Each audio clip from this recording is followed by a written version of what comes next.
gimana kabar kalian? Semoga baik-baik aja ya. Hari ini kita bertemu lagi di mata pelajaran ekonomi.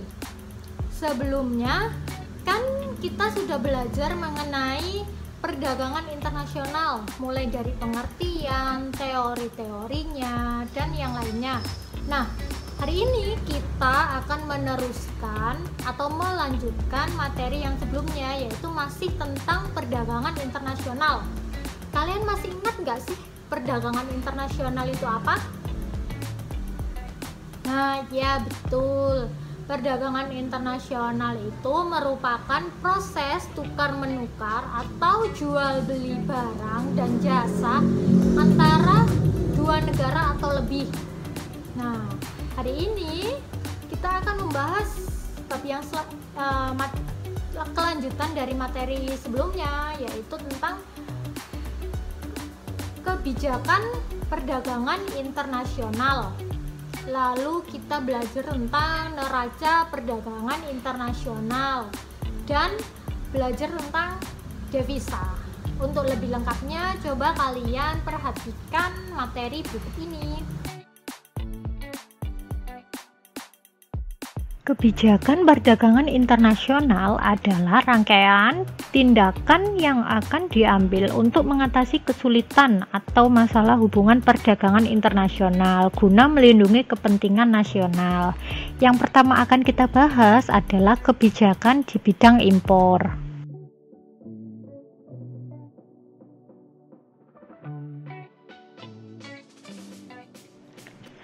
Pada kebijakan perdagangan internasional di bidang impor ada 4 jenis. Yang pertama adalah kuota. Kuota merupakan jumlah yang ditetapkan untuk suatu kegiatan dalam waktu tertentu. Jadi, kuota dalam impor adalah total jumlah barang yang dapat diimpor dalam masa tertentu.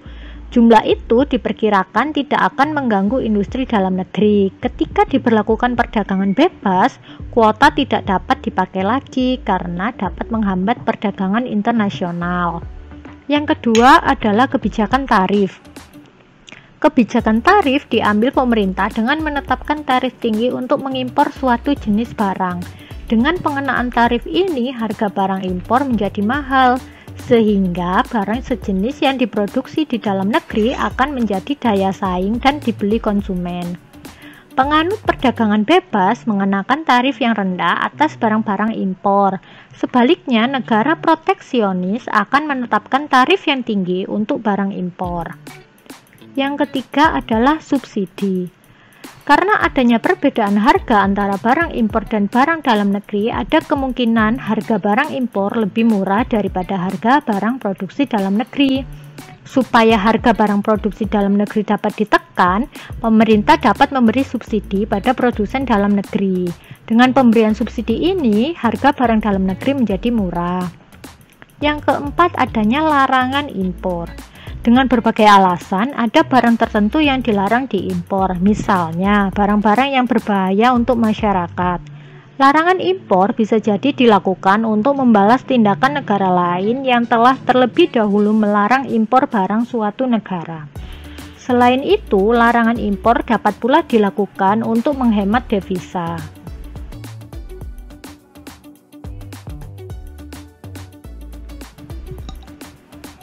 Yang selanjutnya, kita akan membahas tentang kebijakan di bidang ekspor. Untuk lebih lengkapnya, coba kalian perhatikan diagram berikut. Ada 5 kebijakan perdagangan internasional di bidang ekspor. Yang pertama yaitu diskriminasi harga. Diskriminasi harga merupakan suatu tindakan dalam penetapan harga barang yang berbeda untuk suatu negara dengan negara lainnya. Untuk barang yang sama, harga untuk negara yang satu lebih mahal atau lebih murah daripada negara lainnya. Hal ini dilakukan atas dasar perjanjian dalam rangka perang tarif. Yang kedua adalah pemberian premi atau subsidi. Kebijakan yang diambil pemerintah untuk memajukan ekspor adalah dengan memberi premi kepada badan usaha yang melakukan ekspor. Pemberian premi itu antara lain berupa bantuan biaya produksi serta pembebasan pajak dan fasilitas lain dengan tujuan agar barang ekspor memiliki daya saing di luar negeri. Yang ketiga adalah kebijakan dumping.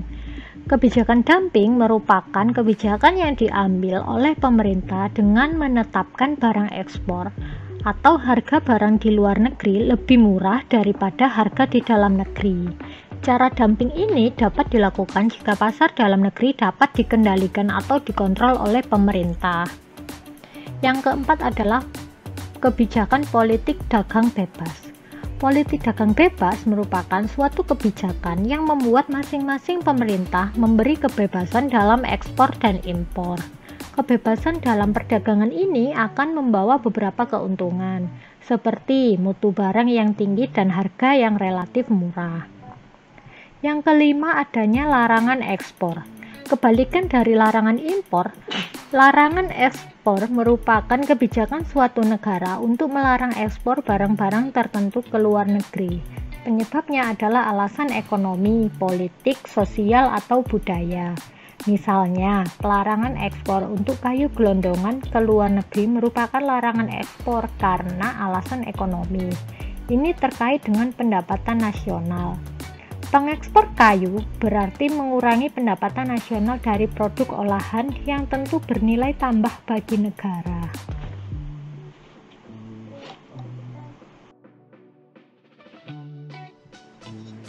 Alat pembayaran internasional lebih rumit dibandingkan alat pembayaran yang berlangsung dalam suatu negara karena melibatkan berbagai pihak antar negara.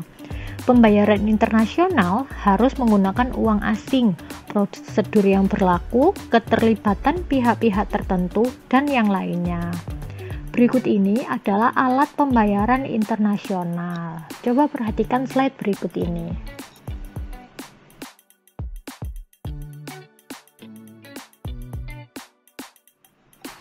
Yang pertama yaitu Letter of Credit atau LC. LC merupakan suatu surat yang dikeluarkan oleh pihak bank di negara dari pihak yang mengimpor atau importir, di mana bank yang bersangkutan menyetujui dan membayar wesel yang ditarik oleh penjual barang atau eksportir. Dewasa ini lebih dari 50% cara pembayaran internasional menggunakan LC. Hal ini karena cara pembayaran LC ini mempunyai beberapa kemudahan. Di antaranya yaitu yang pertama, adanya kepastian pembayaran bagi eksportir. Kedua, adanya jaminan penerimaan barang bagi importir. Ketiga, adanya fasilitas kredit eksportir atau importir melakukan perbaikan. Yang keempat, adanya fasilitas hedging atau kepastian, tidak adanya perubahan harga barang selama proses transaksi. Berikut adalah skema letter of credit atau cara pembayaran dengan memanfaatkan LC.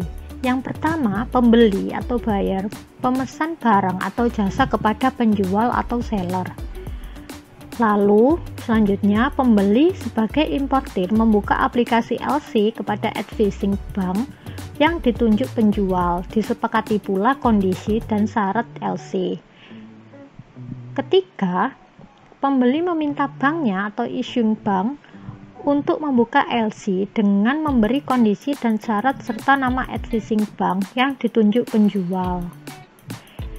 Yang keempat, issuing bank atau akan mengirim LC kepada penjual sebagai eksportir melalui advising bank. Jika issuing bank tidak mempunyai kerjasama dengan advising bank, maka pembeli akan mencari koresponden bank sebagai perantara. Yang kelima, advising bank menyampaikan LC kepada penjual. Jika barang atau jasa siap dikirim, penjual akan menyiapkan dokumen yang disyaratkan. Dokumen yang telah siap diberikan penjual kepada advising bank. Setelah itu, advising bank memeriksa dokumen dan dinyatakan memenuhi syarat sesuai dengan kondisi LC. Dokumen dikirimkan ke issuing bank untuk meminta pembayaran. Lalu issuing bank akan menerima dokumen dan diteliti kebenarannya apakah sesuai dengan syarat LC. Bila sesuai, issuing bank akan membayar penjual melalui advising bank serta mengirimkan dokumen kepada pihak pembeli. Issuing bank akan menyerahkan dokumen asli kepada pembeli untuk pengeluaran barang dari pabean.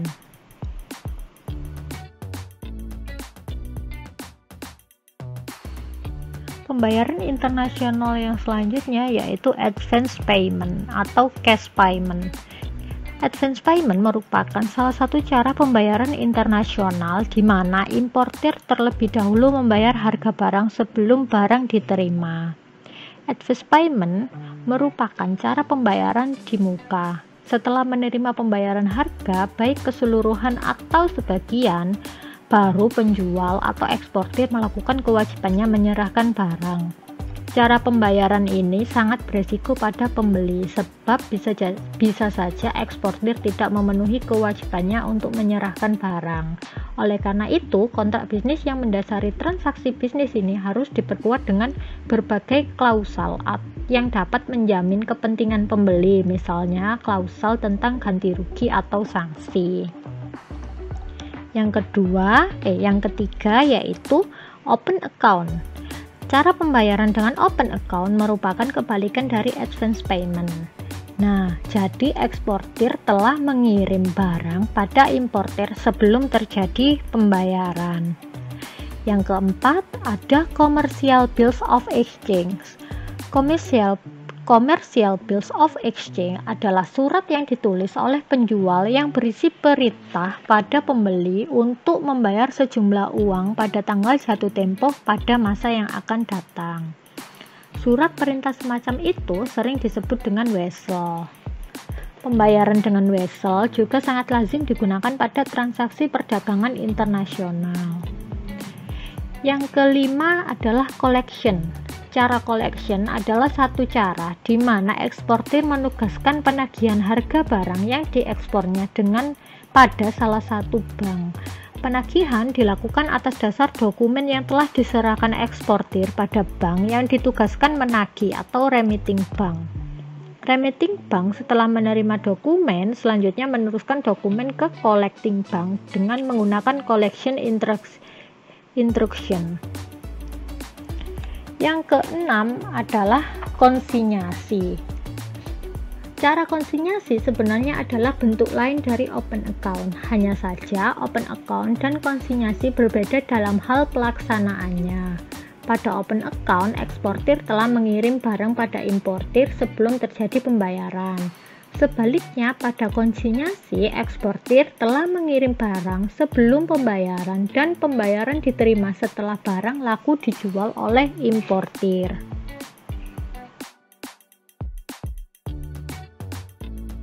Yang selanjutnya adalah neraca perdagangan. Di dalam neraca perdagangan dicatat keadaan ekspor dan impor barang atau jasa. Dalam neraca perdagangan itu ada dua posisi, yang pertama positif dan yang kedua negatif.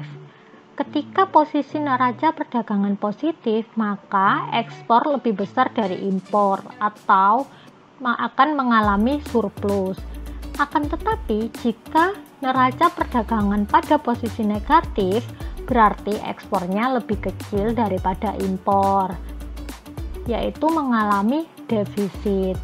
Lalu, bagaimana cara agar neraca perdagangan menjadi surplus atau positif? Caranya yaitu yang pertama, membebaskan pajak untuk barang ekspor.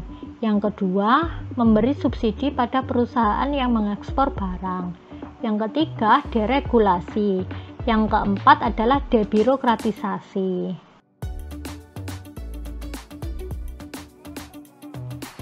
Setelah kalian perhatikan slide sebelumnya mengenai posisi neraca perdagangan, coba sekarang kalian lihat tabel berikut ini tentang neraca perdagangan Indonesia tahun 2019 sampai dengan 2020. Total perdagangan mengalami penurunan sebesar 0,36%. Ekspor mengalami kenaikan sebesar 4,57%. Impor mengalami penurunan sebesar 5,15%. Pada posisi neraca perdagangan mengalami kenaikan sebesar 355,73%.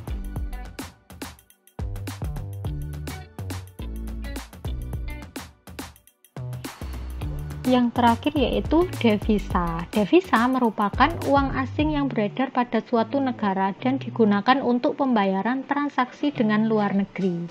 Keberadaan devisa sangat diperlukan negara agar dapat membayar barang impor, utang luar negeri, digunakan orang bepergian ke luar negeri, dan keperluan lainnya.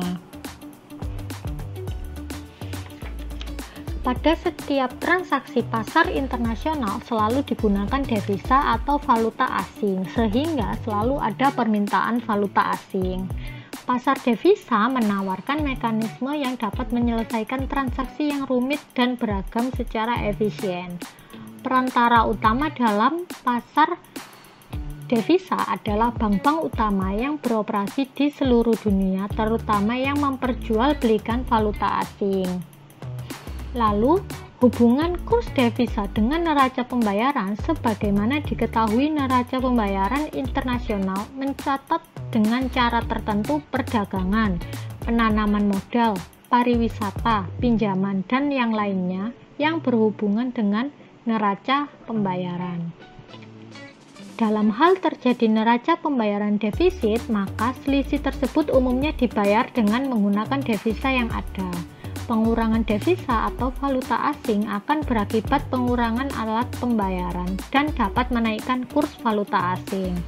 Sebaliknya, jika berkat berbagai transaksi yang dicatat di neraca pembayaran, aliran uang masuk lebih besar dari aliran uang keluar, maka neraca pembayaran menjadi surplus. Akibatnya, negara yang mengalami surplus tersebut akan memiliki banyak devisa dari luar negeri, yang membuat penawaran devisa menguat, sehingga secara umum nilai mata uang dalam negeri juga menguat.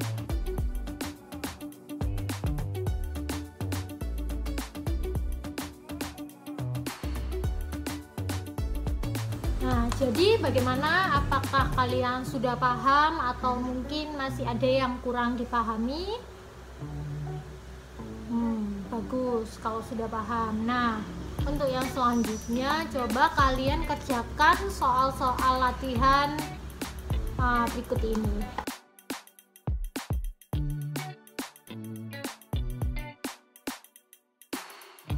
Nah, setelah kalian mengerjakan soal tersebut, kalian foto hasilnya lalu kirim ke WA Ibu ya. Lalu untuk pertemuan selanjutnya kita akan mempelajari tentang kerjasama ekonomi internasional. Sampai bertemu minggu depan.